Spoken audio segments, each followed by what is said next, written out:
Hello.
Claim all.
One five upon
Let's listen to some creepypasta.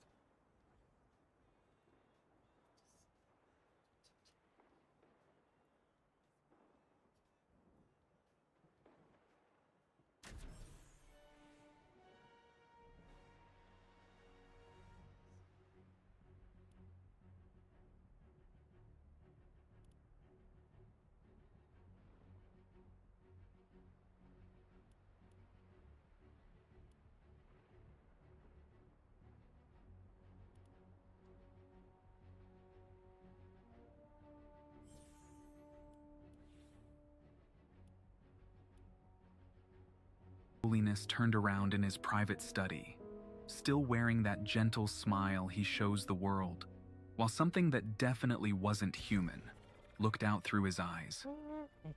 I'm sitting in my apartment now, 3 blocks from Vatican City, drinking my 8th cup of coffee and trying to decide whether to resign, run, or put a bullet through my head. None of those options feel adequate for what I've learned. My name is David Lynch. For the past 3 years, I've been part of the Pope's personal security detail. Not the ceremonial Swiss guard you see in the photos. I'm one of the 12 men who actually keep the Holy Father alive. We work in pairs, rotating 8-hour shifts, maintaining constant surveillance of his private quarters. I used to be proud of that job.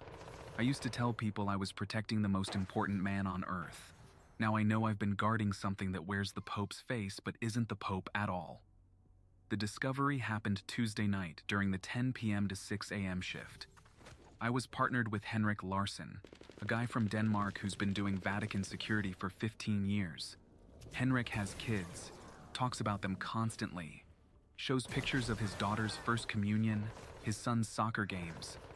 The kind of man who joined this work because he genuinely believes in protecting something sacred. We were monitoring the papal apartments from the observation room adjacent to his private study. 2-way mirrors, closed-circuit cameras, microphones that can pick up whispered prayers. The Pope values his privacy, but Vatican security doesn't take chances with assassination attempts. His Holiness had been reading in his study since 8 o'clock. Theological texts, correspondence from bishops, the usual evening routine. Henrik and I were playing cards quietly, taking turns glancing at the monitors. At 11:47 p.m., the Pope closed his book and walked to the small chapel attached to his private quarters. That's when everything changed. The moment he stepped into the chapel, his posture shifted. The gentle stoop of an elderly man straightened into something more purposeful. His slow, careful gait became fluid, predatory. "Henrik," I said, pointing at the monitor. "What?" "Look at how he's moving." Henrik glanced at the screen, then back at his cards. "He's walking to pray, same as every night." But it wasn't the same. The Pope knelt before the altar, but instead of bowing his head in prayer, he tilted it at an angle that made my spine itch, like he was listening to something we couldn't hear. Then he started speaking. Not praying, speaking. Having a conversation with something in that empty chapel. The microphones picked up his side of the dialogue clearly. "Yes, I understand the timeline has accelerated," the Pope said in perfect English. His Italian accent was completely gone. "The Brazilian cardinal suspects nothing. Neither does the German." A pause, as if listening to a response. "The hunger is manageable for now, but after the conclave next month, I'll need to feed properly." Henrik had stopped looking at his cards. We both stared at the monitor. "Who's he talking to?" Henrik whispered. I adjusted the audio controls, amplifying the chapel's sound feed. Nothing but the Pope's voice. If someone else was in there, our equipment wasn't picking them up. "The vessel is deteriorating faster than anticipated," the Pope continued. "This body won't last another year. We need to begin preparing the replacement." The Pope stood and walked to a cabinet I'd never seen opened before. He produced a key from somewhere and unlocked it. Inside were objects I couldn't identify from the camera angle, but they reflected light in ways that made my eyes water. "The faithful suspect nothing," the Pope said, handling one of the objects. Their devotion makes them remarkably blind to obvious signs. Henrik reached for his radio to alert the command center. I grabbed his wrist. Wait. David, we need to report this. Report what? That the Pope is having a private conversation in his own chapel? He's talking to someone who isn't there. Maybe he's talking to God. But I knew it wasn't God. The way the Pope moved, the way he spoke. It was like watching someone else wear his skin. The Pope returned the objects to the cabinet and locked it. He knelt again, but this time his prayer sounded normal. Latin phrases I'd heard thousands of times. When he finished and returned to his study, his movements had reverted to the familiar elderly shuffle. His accent was back. Everything appeared normal. Henrik and I completed our shift without discussing what we'd witnessed. But the next evening, I volunteered for an extra shift. Henrik was off duty, replaced by Yuki Tanaka, a Japanese security specialist who'd been with the Vatican for 8 years. Yuki barely spoke English, which made him perfect for what I needed to do. I waited until 11:30 p.m., then told Yuki I was checking the perimeter security sensors. Instead, I slipped into the papal apartments through the maintenance corridor that connected to the observation room. The Pope was in his study, reading. I positioned myself where I could see through the chapel's service entrance, a small door used by cleaning staff. If he repeated his performance from the previous night, I'd have a direct view instead of relying on camera feeds. At 11:47 p.m. exactly, the Pope walked to the chapel. The transformation happened the moment he crossed the threshold. His entire body language changed. He moved like something pretending to be human, but not quite getting the mechanics right. He knelt and began his conversation. The American bishops are becoming problematic, he said. Their investigation is approaching dangerous territory. A pause. Yes, I can handle them individually if necessary, but a mass elimination would attract attention we can't afford. This time, I could see his face clearly. The gentle expression he wore during public appearances had been replaced by something cold and calculating. His eyes reflected light like an animal's. The children's souls provide better sustenance than adults, he continued. Their faith is purer, less corrupted by doubt. My stomach dropped. The orphanages in South America have been productive. The Indian facilities as well. But we need to expand operations if we're going to maintain this form for another decade. He opened the cabinet again. This time I could see what he removed. Small glass vials filled with liquid that glowed faintly. He held one up to the light, examining its contents. 12 more should be sufficient for the upcoming ceremonies. The cardinals won't notice the weakness in their fellow priests until it's too late. The Pope drank the contents of the vial. Immediately, his appearance improved. The slight pallor he'd carried for weeks disappeared. His skin tightened, his posture straightened further. That's when I understood. Whatever was inside the Pope's body was feeding on something, and that something came in small glass vials that glowed. He returned the remaining vials to the cabinet and locked it. Then he looked directly at the service entrance where I was hiding. "David Lynch," he said in that accent-free voice. "I know you're there." My blood turned to ice water. "Come in, David. We need to talk." I considered running, but where could I go? This thing knew my name, knew I'd been watching. If it could impersonate the Pope perfectly enough to fool the entire Catholic Church, it could certainly have me killed. I stepped into the chapel. Up close, the Pope looked exactly as he always did. Elderly, frail, kindly. But his eyes held intelligence that was ancient and predatory. "You have questions," he said. "What are you?" "I am what your species needs me to be, a shepherd for a flock that requires guidance." "You're not the Pope." "I have been the Pope for 7 years. Before that, I was Cardinal Ratzinger for 19 years. Before that, I was a Monsignor in Berlin for 12 years. I adapt as necessary." What happened to the real Pope? He served his purpose. His devotion to God made him an excellent vessel until his human limitations became inconvenient. The thing wearing the Pope's face smiled. It was the same gentle smile he showed to children during public appearances, but now it made my skin crawl. David, you've been an exemplary guard. Your dedication to protecting what you believed was a holy man has been admirable. That's why I'm offering you a choice.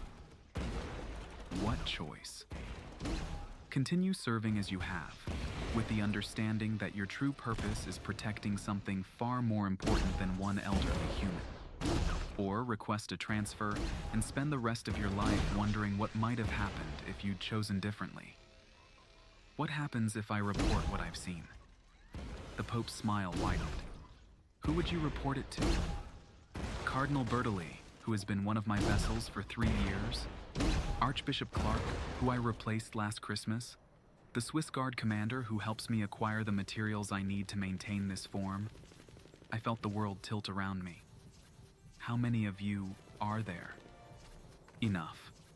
The church has always been about control, David. We simply make that control more efficient. Then they have accidents, heart attacks usually. Very sad. I perform their funerals personally. The Pope reached into his robes and produced a small glass vial filled with the same glowing liquid he'd consumed earlier. This contains the concentrated essence of faith, he said. Pure belief, extracted from those who possess it in abundance. 1 vial sustains this form for approximately 1 month. You're feeding on people's souls. I'm harvesting what they produce naturally. Think of it as spiritual taxation. They live their lives believing they serve God, and in return, they provide the energy necessary to maintain the institution they revere. That's monstrous. That's survival. My species arrived on this planet when yours was still learning to make fire. We discovered that human faith generates a form of energy we can consume. Your religions exist because we need them to exist. The Pope returned the vial to his robes. Every cathedral, every mosque, every temple, they're all feeding stations. Your species' need to believe in something greater than themselves provides us with sustenance. Why are you telling me this? Because, David, you're going to help me identify which of your colleagues has been asking uncomfortable questions. Henrik Larsson has been reviewing security footage from nights when he wasn't on duty. That suggests curiosity that could become problematic. I thought about Henrik's kids, his genuine faith, his belief that he was protecting something sacred. I won't help you hurt him. Then you've made your choice. The Pope raised his hand, and I felt something invisible grip my throat. I couldn't breathe, couldn't move. Vbucks free and easy. David, I want you to understand something. I genuinely regret this necessity. You've been an excellent guard, but my species' survival takes precedence over individual human lives. The pressure around my throat increased. My vision started going dark. However, the Pope continued, I'm prepared to offer you one final option. The invisible grip loosened slightly. Become one of us. I gasped for air. What? The process is irreversible, but you would retain your memories, your personality, your essential self. You would simply gain perspective on humanity's true purpose, which is to feed us, to believe so completely in our constructed mythologies that your faith becomes a renewable resource. The Pope smiled that gentle smile again. David, your species created us through the very intensity of your need to believe. We are the gods you imagined into existence. Serving us isn't betrayal. It's fulfillment of your evolutionary purpose. And if I refuse, then Henrik will find you tomorrow morning, victim of an apparent heart attack brought on by the stress of your position. I looked around the chapel, crosses, saints, all the symbols of faith I'd grown up with. Now I understood they were just decorations in a feeding pen.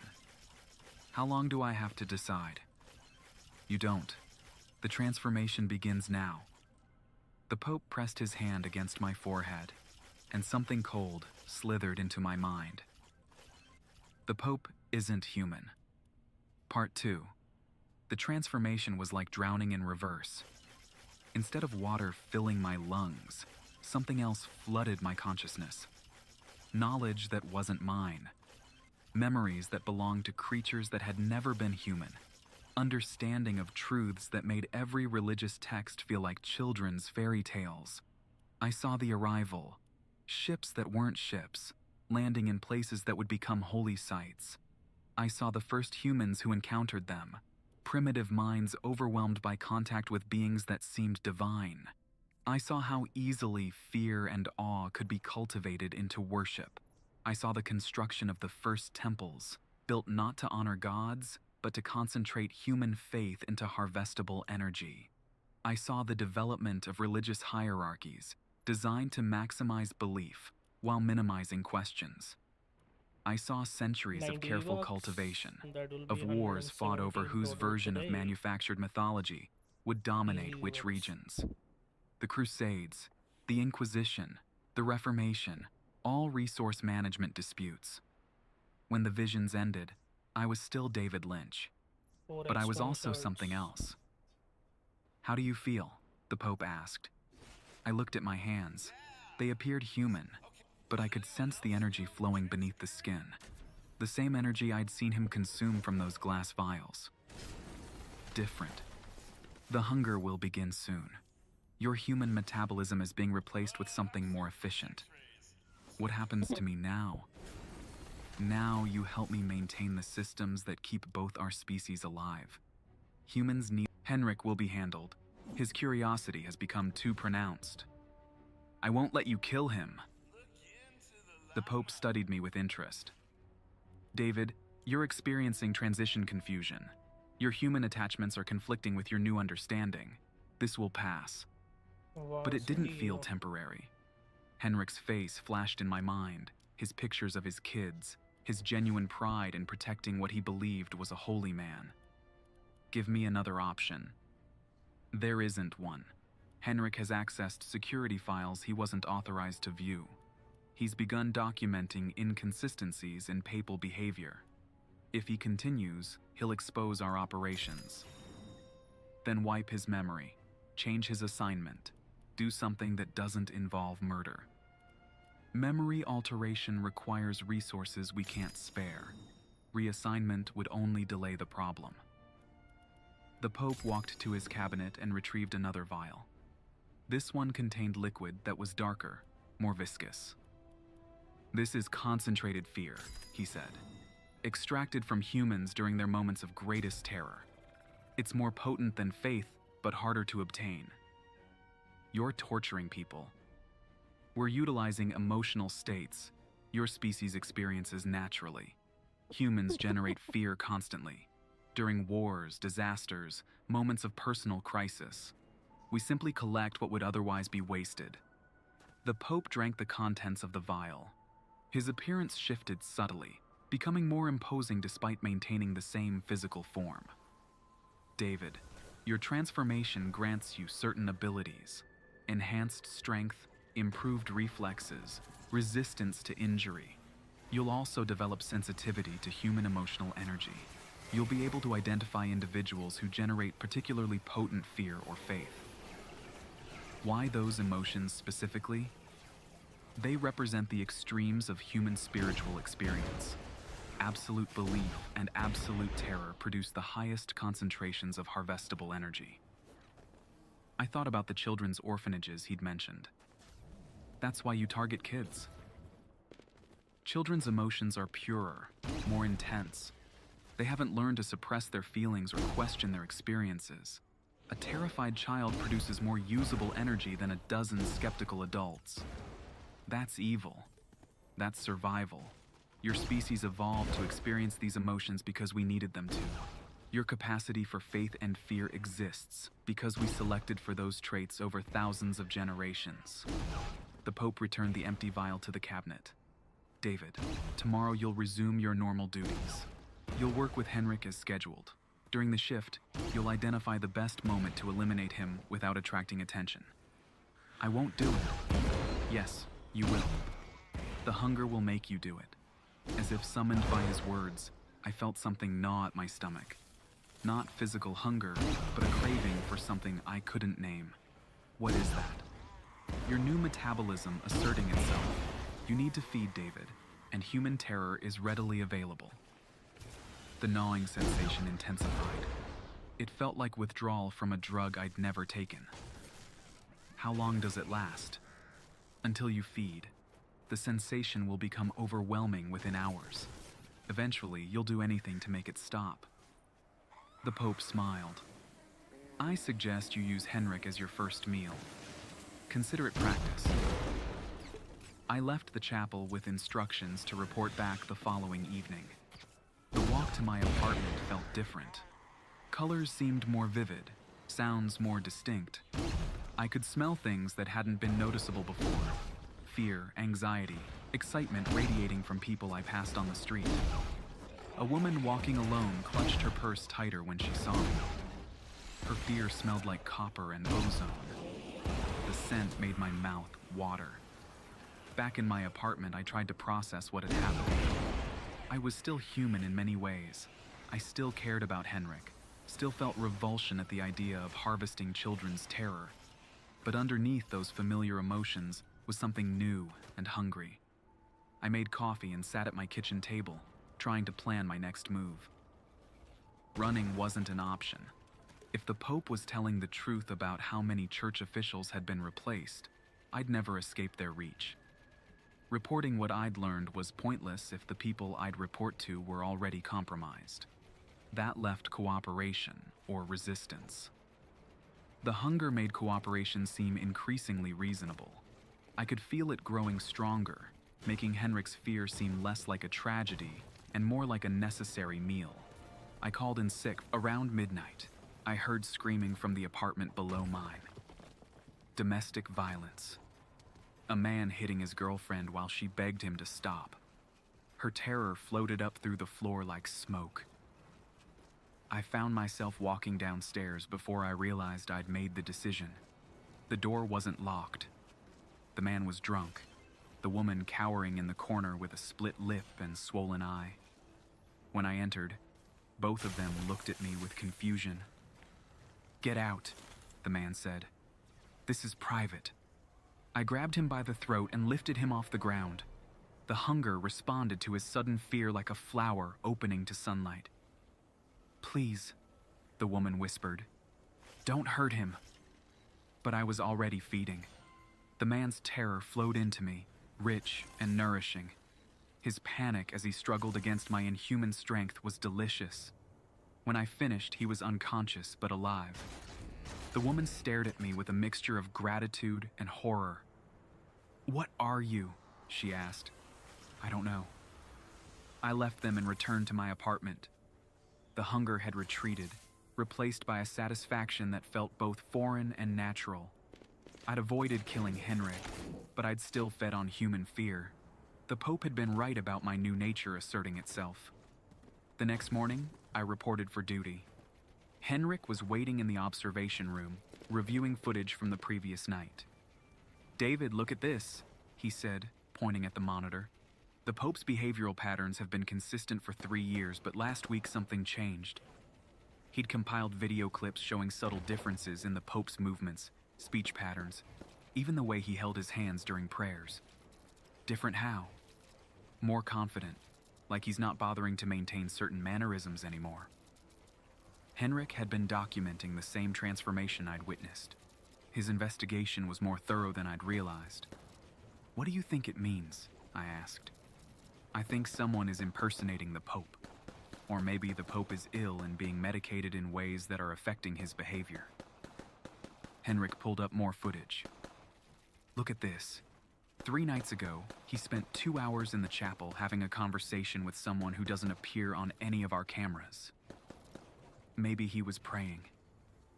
David, I've recorded his prayer sessions for months. This wasn't prayer. This was a detailed discussion about operations in South America and India." The hunger stirred as I detected Henrik's growing anxiety. He knew he'd discovered something dangerous, but he didn't understand how dangerous. "Henrik, maybe we should report this to Cardinal Bertoli." I tried. Bertoli won't see me. His secretary says he's too busy to review security concerns. Because Bertoli was one of them, just like the Pope had said. What about Archbishop Clark? Same response. It's like everyone in the church hierarchy is suddenly unavailable. Henrik turned to face me directly. David, I think there's a conspiracy here. Something involving the highest levels of church leadership. His fear was becoming more pronounced, tinged with the paranoid certainty that comes from discovering truths you wish you hadn't found. What kind of conspiracy? I don't know yet, but I've been thinking about other things I've observed. The Pope's recent travels to areas with high concentrations of orphanages. The increase in private meetings with bishops from regions experiencing unexplained disappearances of children. Henrik had connected dots I hadn't even realized were there. The children's disappearances? Hundreds of them, David. Street kids mostly, from areas where the Pope has made recent visits. The local authorities blame human trafficking, but the pattern is too consistent. The hunger responded to Henrik's mounting terror. He was starting to understand the scope of what he'd uncovered. Henrik, maybe you should request a transfer. I can't transfer. Not until I figure out what's happening to those kids. His genuine concern for the missing children made the hunger more intense. This was exactly the kind of pure altruistic fear that the Pope had described as particularly nourishing. What if we're wrong about this? I said. What if there's a reasonable explanation? Then we investigate until we find it. David, children are disappearing. If there's even a chance that people we're supposed to protect are involved, we have to act. Henrik's dedication was going to get him killed. The Pope wouldn't tolerate this level of investigation, especially from someone who'd already documented behavioral inconsistencies. I could feel the hunger urging me to resolve the problem directly. Henrik's fear would sustain me for weeks. His death would protect the operations that kept my new species fed. But Henrik was also a good man trying to protect children. What do you want to do? I asked. Tonight, I'm going to break into the Pope's private study. I need to see what's in that cabinet he keeps locked. The same cabinet where the Pope stored his vials of concentrated fear and faith. Henrik, that's a terrible idea. It's the only way to get answers. You'll be caught. Security monitors every inch of the papal apartments. I've been studying the camera angles. There's a blind spot behind the altar in the chapel. If I access the study through the service corridor during the 3 a.m. prayer session, I'll have 15 minutes before anyone notices. Henrik had planned this carefully, but he didn't understand what he was planning to steal from. What if you're right about a conspiracy? What if breaking in gets you killed? Then at least someone will know I was asking the right questions. Henrik's fear was reaching levels that made my mouth water. He knew he was about to do something extremely dangerous, but his concern for the missing children outweighed his self-preservation instincts. That night, I had a choice to make. I could let Henrik proceed with his plan and hope he survived discovering the truth. I could warn him about what he'd actually find and try to convince him to stop. Or I could feed on his terror and eliminate the threat he represented to my new species. The hunger made the third option increasingly appealing. At 2:45 a.m., Henrik left the observation room to begin his infiltration attempt. I followed him, staying far enough back to avoid detection, but close enough to intervene if necessary. Henrik moved through the Vatican corridors like someone who'd memorized every security protocol. He reached the service entrance to the papal chapel without triggering any alarms. The Pope was kneeling at the altar, engaged in his nightly conversation with unseen entities. Henrik waited until the Pope was fully absorbed in his dialogue, then slipped into the study. I watched through the window as Henrik approached the locked cabinet. He'd brought professional lockpicking tools, clearly prepared for serious burglary. The lock opened after 3 minutes of careful work. Henrik's reaction to the cabinet's contents was immediate and visceral. He stumbled backward, knocking over a chair, his fear spiking to levels that made my entire body tingle. Inside the cabinet were dozens of glass vials containing glowing liquids. But more disturbing were the photographs. Polaroid images of children in various states of terror, their faces frozen in expressions of absolute horror. Henrik grabbed several photographs and one of the vials. As he turned to leave, the Pope appeared in the doorway. "Mr. Larson," the Pope said calmly, "I was wondering when you'd work up the courage." Henrik dropped the vial. It shattered on the floor, releasing energy that sparkled like luminescent mist. "What are those?" Henrik whispered, gesturing at the photographs. "Research materials. Those are children being tortured. Those are children providing necessary resources for the continuation of important work." Henrik backed against the cabinet, trapped. His terror was overwhelming now, so intense I could taste it from outside the building. "You're involved in the disappearances. I'm responsible for the disappearances. Every missing child, every unexplained abduction near areas of church influence, all necessary harvesting operations." The Pope stepped into the study and closed the door. "Henrik, you've seen something you shouldn't have seen. Now we need to discuss what happens next." That's when I made my decision. I entered the study through the service corridor, positioning myself behind the Pope. "David," the Pope said without turning around. "Perfect timing. Please restrain Mr. Larson while I prepare his termination." "Actually," I said, "I'm here to stop you." The Pope turned, his expression shifting from surprise to disappointment. "David, the hunger is affecting your judgment. Feed on Henrik's terror and you'll think more clearly." "I've been thinking clearly for days. This isn't survival, this is predation. Those are the same thing." I grabbed the Pope by his robes and threw him against the wall. My enhanced strength sent him crashing into a bookshelf, ancient theological texts scattering across the floor.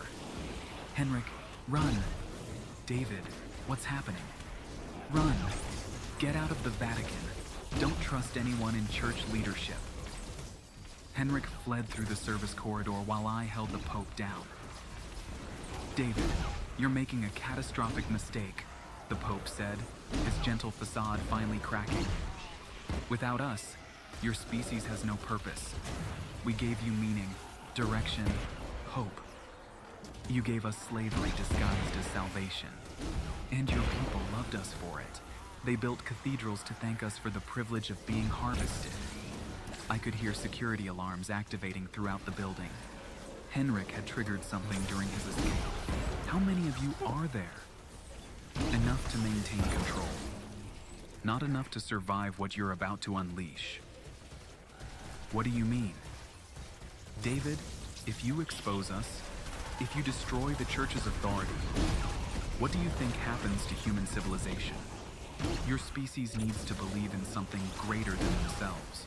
Remove their gods, and they descend into chaos. Then they'll have to learn to believe in themselves. They can't. We designed them to be dependent on external authority. Without us, they'll tear themselves apart within a generation. The Pope was probably right about that, but enslaved humanity was still slavery. That's their choice to make. And what about you? You're one of us now, David. Destroying us destroys you. I'll survive. No, you won't. The transformation is irreversible, but it requires periodic reinforcement. Without access to harvested faith and fear, you'll deteriorate within months. I could hear guards approaching the study. My time was running out. Then I'll deteriorate. I left the Pope alive, but restrained and escaped through the same route Henrik had used. The Pope Isn't Human, Part 3. That was 6 months ago. Henrik got out of Rome alive and disappeared completely.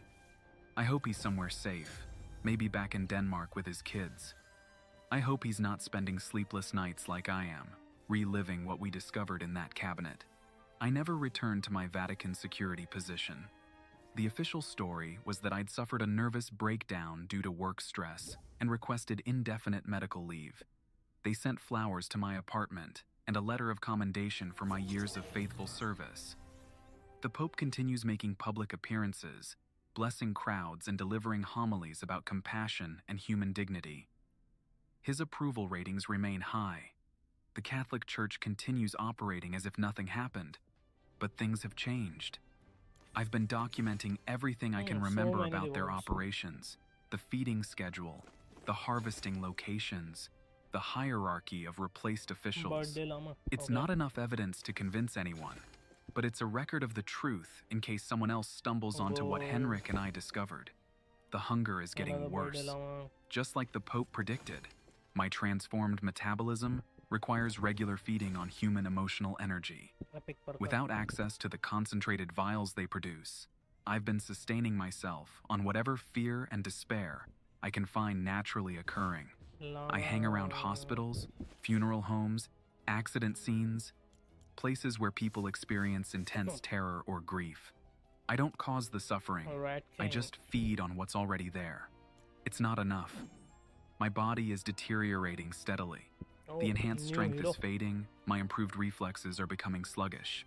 The Pope was right about needing periodic reinforcement. I have maybe 2 months before the transformation completely fails, and I die. But I've learned something during these 6 months that makes the approaching death worthwhile. I'm not the only one who chose resistance over cooperation.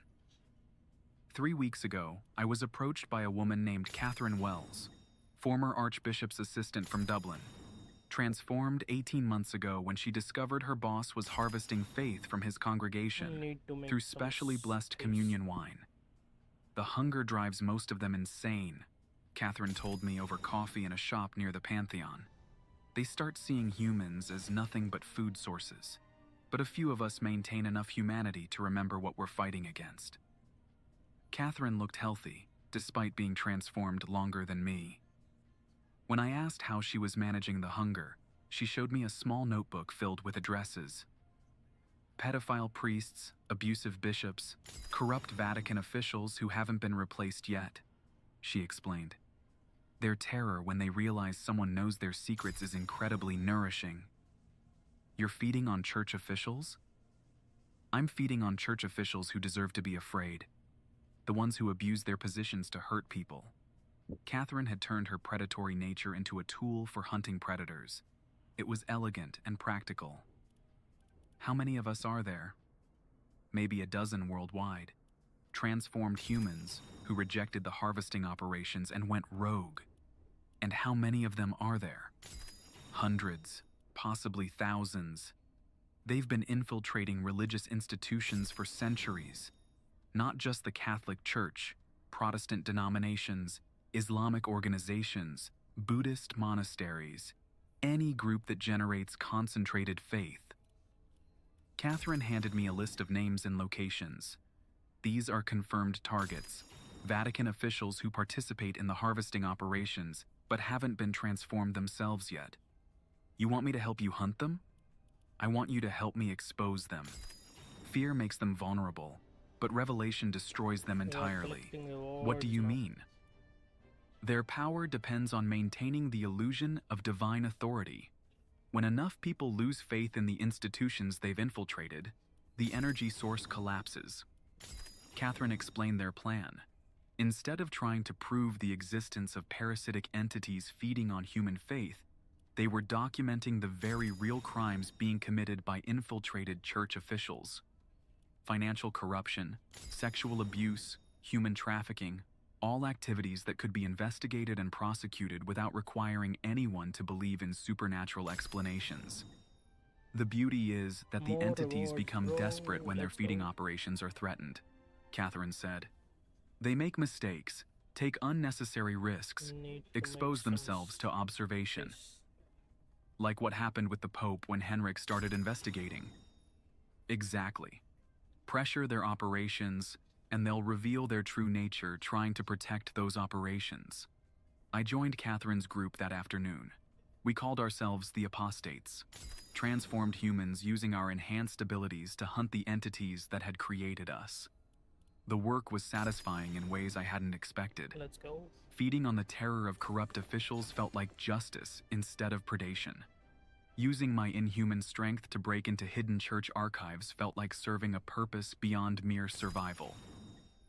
Over 3 months, We documented massive financial irregularities at Vatican Bank, exposed a network of bishops involved in human trafficking, and identified dozens of church officials who were participating in the harvesting operations. We leaked everything to journalists simultaneously: financial records, testimonies from survivors, photographic evidence of ritual sites where children had been terrorized for their emotional energy. The Catholic Church went into crisis mode. Emergency meetings, damage control, official denials. But the evidence was overwhelming. More importantly, the revelations triggered exactly the response Catherine had predicted.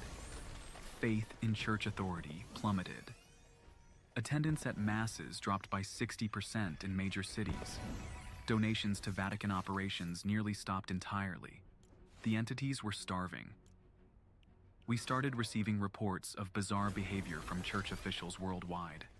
Cardinals delivering incoherent sermons, bishops collapsing during public appearances, priests speaking in languages that didn't sound human. The masks were slipping. 2 weeks ago, the Pope himself began showing signs of degradation. During a televised audience with visiting dignitaries, his speech became slurred and repetitive. He referred to the assembled crowd as feeding stock and had to be removed from the stage by his handlers. Vatican communications blamed the incident on medication side effects from an undisclosed illness. But I knew what was really happening. The entity wearing the Pope's face was losing cohesion as its energy supply diminished. Yesterday, I received a message asking me to meet with church representatives. The message was signed by Cardinal Bertoli, one of the officials I'd identified as compromised. I went to the meeting knowing it was probably a trap. We met in a private room at the Hotel de Russie, expensive and neutral. Bertoli was there, along with 2 men I didn't recognize. All 3 looked haggard, like they hadn't slept in weeks. "David Lynch," Bertoli said. "We need to discuss terms." Alright, "What let's go. terms?" "Terms for ending your campaign against the church." "You mean ending our campaign against you?" "We are the church, David. We have been for centuries. Destroying us destroys an institution that provides meaning and comfort to billions of people. An institution that feeds on those people like parasites." One of the men I didn't recognize leaned forward. "David, let's be practical. Your revelations have caused significant damage, but they haven't eliminated us. We can rebuild our operations, develop new feeding methods, replace the officials you've exposed. Or we can reach an accommodation. You stop your activities, and we modify our harvesting protocols to minimize harm to individual humans." "You mean you'll kill fewer children?" "We mean we'll find more efficient methods that don't require direct harvesting from minors." Bertoli produced a document from his briefcase. "We're prepared to offer you a position within our reorganized structure. Your insights into resistance methods would be valuable for preventing future apostasy. You want me to help you hunt down the other apostates. We want you to help us develop sustainable feeding practices that don't attract attention from human authorities." I looked at the contract they were offering: generous salary, full medical benefits, housing allowance. A comfortable life in exchange for abandoning the fight against creatures that had turned human faith into livestock management. What happens if I refuse? "Then you continue deteriorating until the transformation kills you," Bertoli said, "and we continue our operations until we've identified and eliminated all the remaining apostates." "And if I accept?" "Then you receive the reinforcement treatments necessary to stabilize your condition, and you help us establish more ethical harvesting protocols." I thought about Catherine and the others, still out there documenting crimes and exposing corruption. I thought about Henrik, hopefully safe somewhere with his family. "I need time to consider this." "You have 24 hours. I left the meeting and walked through Rome, thinking about choices and consequences. The entities were right that they'd been maintaining human civilization for millennia. Remove their influence, and there would probably be chaos as people struggled to find new sources of meaning and authority. But they were also parasites who turned humanity's deepest spiritual needs into a feeding mechanism. The transformation was killing me slowly. I had weeks, maybe days, before my body completely failed. Accepting their offer would extend my life indefinitely. But it would also make me complicit in the continued exploitation of human faith. That evening, I made my decision. I didn't return to the hotel to give Bertoli my answer. Instead, I went to St. Peter's Square and waited for the Pope's scheduled evening blessing. When His Holiness appeared on the balcony to address the small crowd of remaining faithful, I was positioned in the front row with a digital recorder and a camera. The Pope began his blessing in Latin, but within minutes his speech began deteriorating. The words became harsh, guttural sounds that hurt to hear. His gentle smile twisted into something predatory. "Your devotion sustains us," he said in English, his Italian accent completely gone. "Your faith feeds us. Your children nourish us." The crowd murmured in confusion. This wasn't the message they'd come to hear. "We have cultivated your species for millennia," the Pope continued, his voice becoming inhuman. "Your religions exist because we need them to exist. Your gods are us, and we are hungry." Security personnel moved to escort the Pope away from the microphone, but he pushed them aside with inhuman strength. "The harvest continues," he announced. "The faithful will be consumed. The children will provide essence. The church will feed us forever." I recorded everything. When Vatican security finally managed to remove the Pope from the balcony, I uploaded the footage to every news organization and social media platform I could access. The video went viral within hours. By the next morning, it had been viewed 50 million times. News outlets worldwide were analyzing the audio, confirming that the voice patterns didn't match previous recordings of the Pope's speech. The Vatican issued statements claiming the incident was the result of a severe neurological episode brought on by undisclosed health problems. They announced that His Holiness would be stepping down immediately to focus on medical treatment. But the damage was done. The footage provided visual confirmation of what our leaked documents had suggested. The church hierarchy had been compromised by something inhuman, something that viewed its congregations as food sources rather than faithful servants. Global religious faith went into freefall. Attendance at religious services dropped to single digits in most developed countries. Religious institutions lost government funding as legislators distanced themselves from organizations associated with inhuman entities. Most importantly, the energy supply that had sustained the entities for centuries was suddenly interrupted. Reports came in from around the world of church officials collapsing, speaking in inhuman languages, or simply disappearing entirely.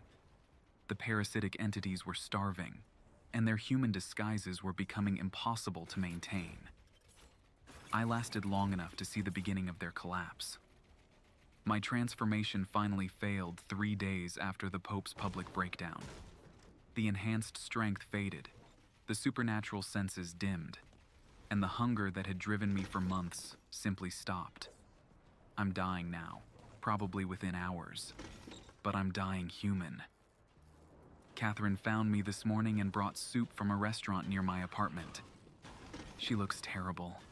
The hunger is consuming her too, now that there's so little harvestable faith available. "Was it worth it?" she asked. "Ask me in 100 years when humanity has figured out how to believe in themselves instead of manufactured gods." "You think they will?" "I think they'll have to." Catherine left an hour ago. She's going to continue the work as long as her transformation holds out. She thinks there might be enough residual faith in isolated religious communities to sustain her for another few weeks. After that, the apostates will be gone too. But the entities will be gone first. I'm writing this final account because someone should know what really happened. Someone should understand that the collapse of organized religion wasn't caused by declining faith, but by the revelation that faith itself had been weaponized by predators. Humanity will adapt. They always do. Maybe they'll create new belief systems that aren't vulnerable to parasitic infiltration. Maybe they'll learn to find meaning in human relationships instead of supernatural authority. Or maybe they'll fragment into chaos and take centuries to rebuild civilization. Either way, it will be their choice. The Pope wasn't human, and neither were the entities that had been harvesting human faith for millennia. But humanity is human, and that's enough.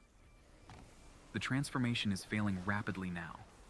I can feel my enhanced metabolism shutting down, my borrowed strength ebbing away. In a few hours, I'll just be David Lynch again, a security guard who discovered something terrible and chose to fight it instead of serving it. That's enough too. The Vatican will eventually recover from this crisis. They'll find new leadership, develop new public relations strategies, maybe even return to legitimate religious activities. But they'll do it without their parasitic masters. The gods are dead, or dying, or starving in hidden places where they can no longer reach the faith they need to survive. And humanity is free to figure out what comes next. I hear sirens outside. Someone probably called for an ambulance after seeing me collapse in the hallway.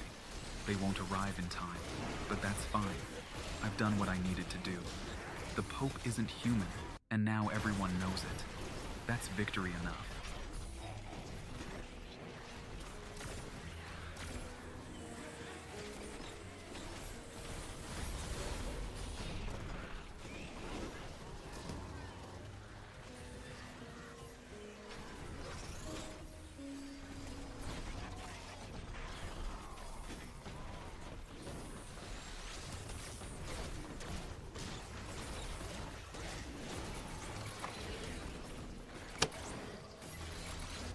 The elevator descended for 11 minutes.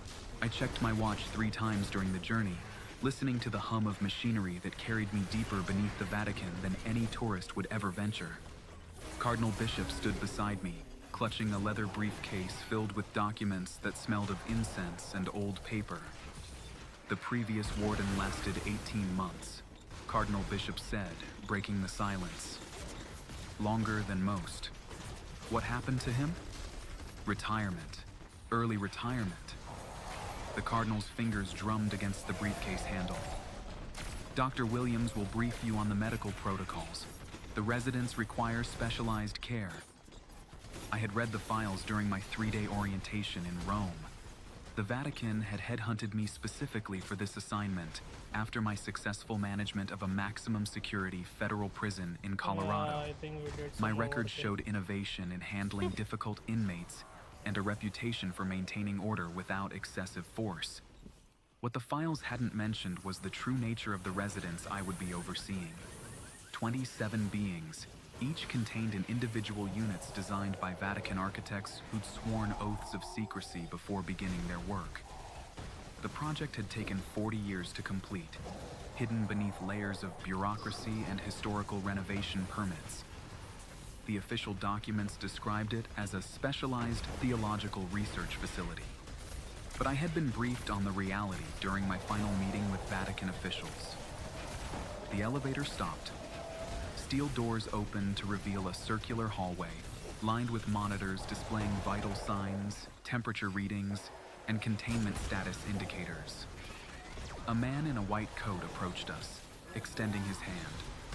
Dr. James Williams, he said. Welcome to Sublevel 17. I shook the doctor's hand, noting his firm grip and steady gaze. Dr. Williams looked like he hadn't slept well in months, with dark circles under his eyes and the pale complexion of someone who spent too much time underground.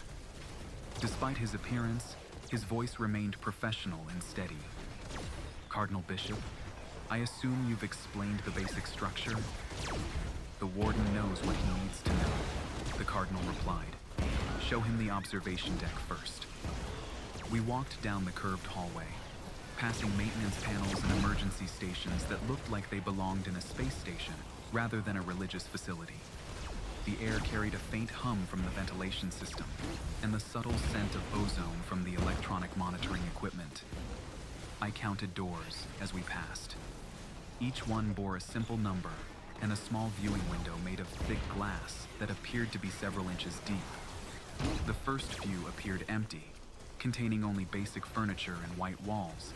But as we continued, I began to notice movement behind the glass. Between occupied cells, I saw rooms that served other purposes. A kitchen where prepared meals waited on heated shelves. A medical bay with equipment I didn't recognize. A library with books in languages I couldn't identify. Dr. Williams explained that different residents had different needs, and the facility had been designed to accommodate all of them. Cell 7 houses our oldest resident, Dr. Williams explained, stopping beside a door marked with that number. We call her Nephilia. She's been here since the facility opened, and she helped us understand what type of environment would work best. I looked through the window. Inside the white-walled room, a woman sat cross-legged on the floor, her back to the door. Long black hair fell to her waist, and she wore a simple gray dress that looked clean and well-maintained. She appeared to be drawing something on the floor with her finger. What's she drawing? Mathematical equations. Always mathematical equations. She solved several theorems that have puzzled scholars for centuries, but she refuses to explain her work. Dr. Williams paused, watching Nephilia through the glass. We've had Nobel Prize winners request consultations with her.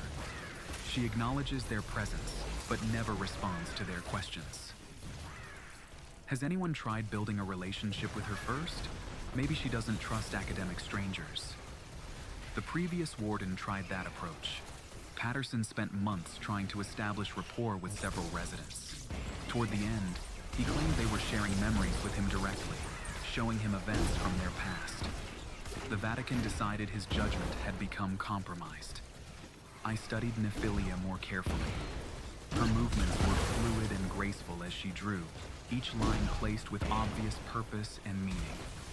The equations she created covered the entire floor space, creating an intricate pattern that looked almost artistic despite being purely mathematical. We moved to the next occupied cell. Through the window, I saw a man sitting at a small table, carefully folding what appeared to be paper into complex shapes.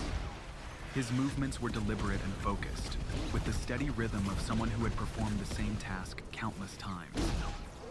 Bale, he makes origami. We provide him with exactly 1,000 sheets of paper each month, and he folds them all into the same pattern.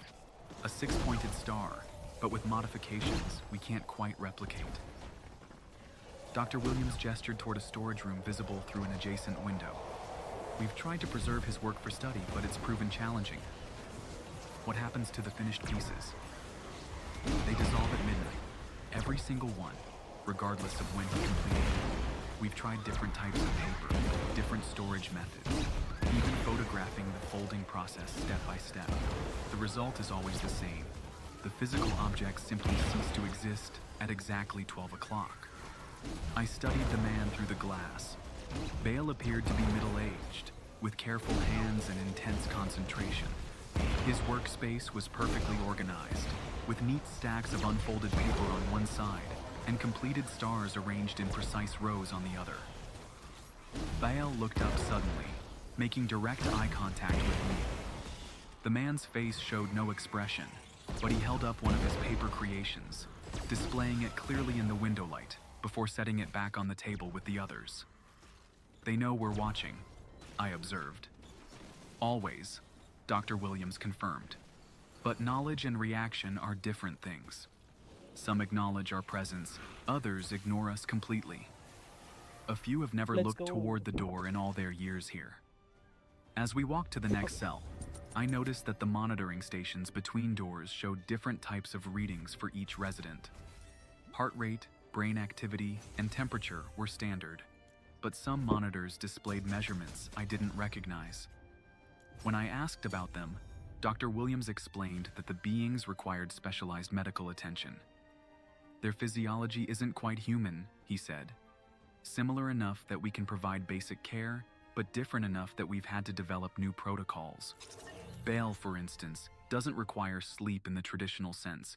He enters a meditative state for exactly 4 hours each night, but his brain activity during that time is unlike anything we see in human REM cycles. We continued the tour. Cell 12 contained a woman who stood perfectly still in the center of her room, arms at her 60 sides, shots. eyes Nice. closed. According to Dr. Williams, she had maintained that exact position for 7 90 years. Vbucks, let's go. We provide nutrition intravenously, he explained. She doesn't resist the procedure, but she never breaks her stance either. What's her name? Seraph. Though the names were assigned by the Vatican Committee, we don't know what they called themselves before. I paused at cell 15. Inside, I saw what looked like a teenage boy, perhaps 16 or 17 years old, sitting on his bed and reading a book. The scene appeared completely normal until I noticed the book itself. Is that book floating? About 3 inches above his hands, yes. He's been reading the same novel for 4 months now. an item When he shop reaches the giveaway. end, he starts over from the beginning. Ooh, nice. What book? Corvette. To Kill a Corvette. Mockingbird. Nice. We bro. asked him why he chose it, and he said it reminded him of home. The final stop on our tour Ooh. was the observation deck, Ooh, a glass-walled room that provided a view of the entire facility's central amazing, area. bro. I could see into multiple cells from this vantage point, watching the residents go about their daily routines.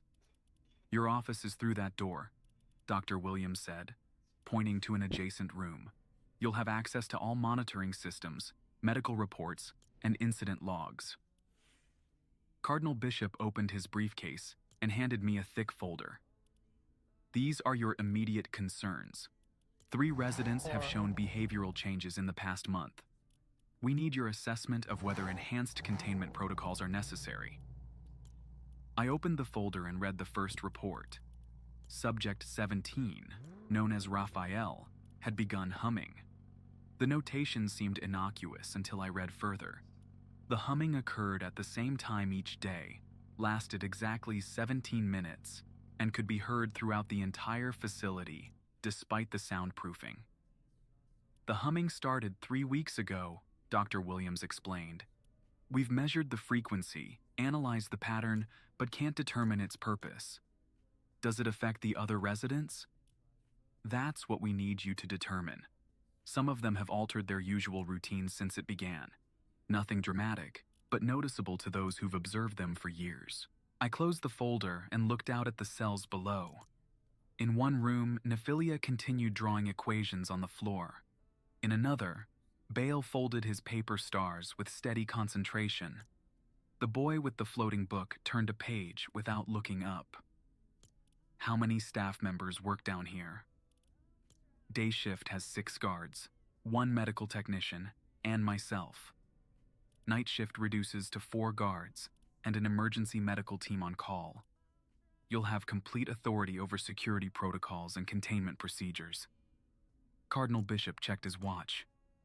I have obligations above. Warden Hayes, your first report is due in 1 week. Any questions before I leave? I had dozens of questions, but I sensed this was not the time to ask them. I'll review the files and submit my assessment as scheduled. After the Cardinal departed, Dr. Williams led me to my office. The room contained a desk, multiple computer monitors, and filing cabinets that looked like they hadn't been opened in months.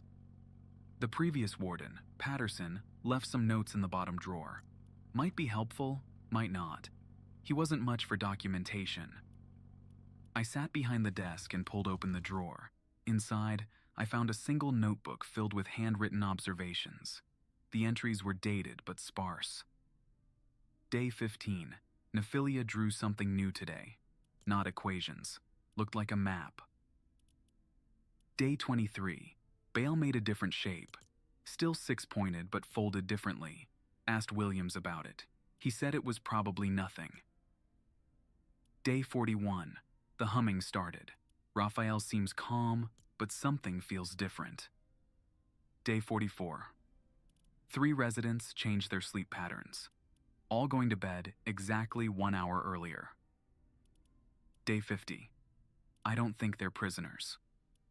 I looked up from the notebook. Dr. Williams was preparing to leave but noticed my expression. Something interesting in Patterson's notes. His last entry, he wrote that he didn't think they were prisoners. Dr. Williams paused at the door. Patterson had a lot of theories toward the end.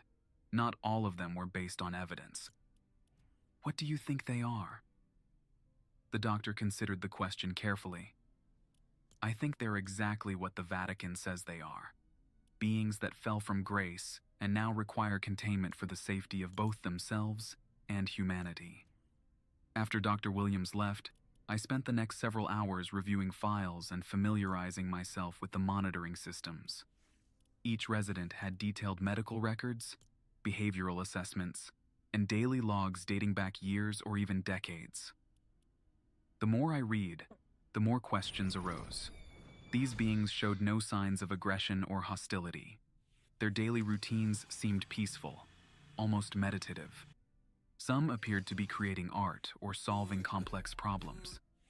Others simply existed in states of quiet contemplation. At 6 in the evening, I decided to conduct my own observation tour. I had spent hours studying the monitoring systems and felt confident I could navigate the facility safely. The evening shift guards were experienced professionals who knew the routines of each resident.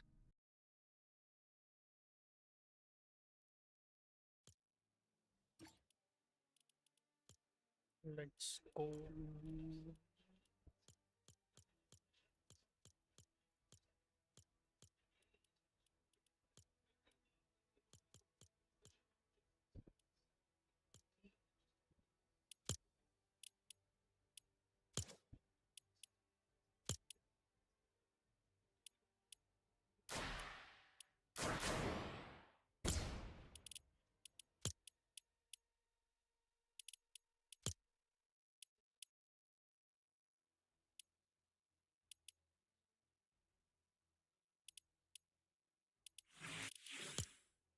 Blitz Royale.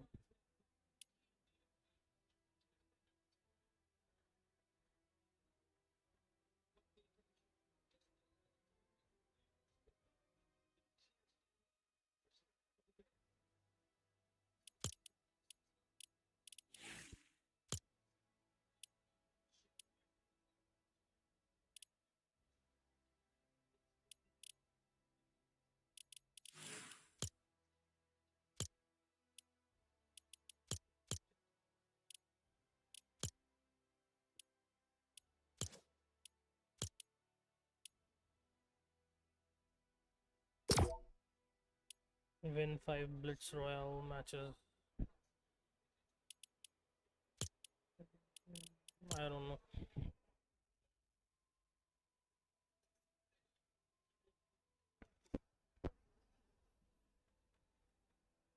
Hello, Maximilian. Hey man, what's up?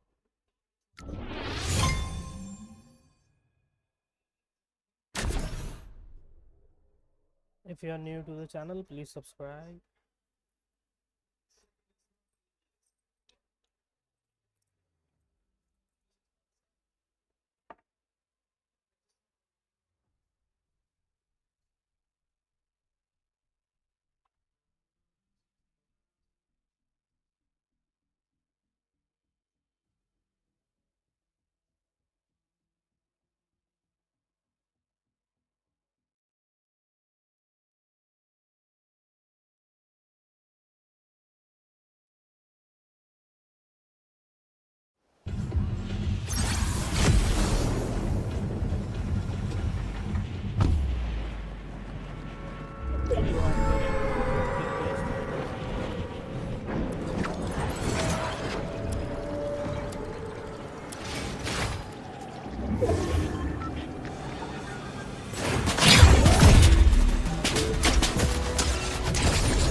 भाई 250 ping कहाँ से मिल रहा है?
Fortnite में ही दिक्कत आ रही है ping की भाई,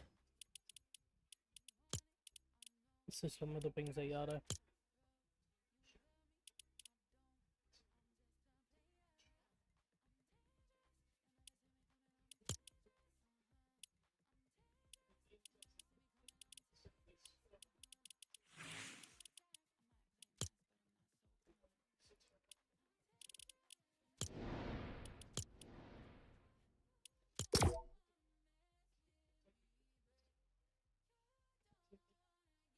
ओ भाई हाय बोल के चले भी गए।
अरे यार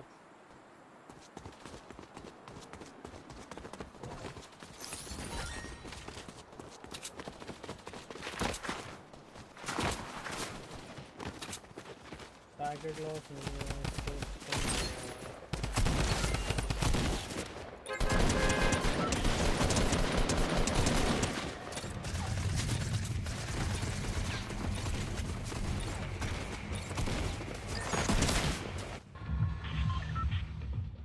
मैच में देखते हैं क्या होगा।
ग्लिच हो रहा है पूरे गेम में।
ढाई सौ पिंग आया तो क्या ही हो। 2-2 सेकंड बाद शॉट रजिस्टर हो रहा है।